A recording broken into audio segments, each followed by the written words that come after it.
എന്റെ വെക്കേഷൻ കഴിയാറായി. ഞാൻ പോകും. പിന്നെ വിവാഹപ്പന്തലിൽ വെച്ച് നമ്മൾ കാണും. ഞാനിപ്പോഴേ എന്റെ മനസ്സും ശരീരവും ചേട്ടനിൽ അർപ്പിച്ചിരിക്കുകയാണ്.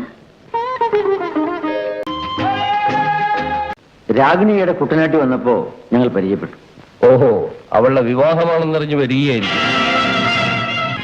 നിങ്ങളുടെ സഹോദരനെ വഞ്ചിക്കുകയായിരുന്നു. അവൾ എവിടെ ഇങ്ങോട്ട് വിളിക്കൂ? വിളിക്കാം. നിങ്ങൾ പറഞ്ഞതിന്റെ അർത്ഥം? ഞങ്ങൾ തമ്മിൽ പരീക്ഷ കഴിഞ്ഞാൽ ഉടൻ ഞങ്ങളുടെ വിവാഹം നടത്താമെന്ന് പറഞ്ഞുറപ്പിച്ചിട്ടാണ് അവൾ ഇങ്ങോട്ട് പോകുന്നത്. ഓ എടി, നിനക്കുള്ള പരിചയമുണ്ടോ? ഉണ്ട് ചേട്ടാ.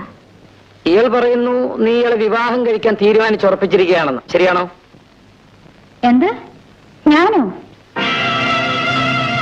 ഇയാളെ വിവാഹം കഴിക്കാമെന്നോ? രാഗിണി, ഞാൻ ചോദിക്കട്ടെ, അപ്പോ ഇയാള് പറയുന്നത് സത്യമല്ല?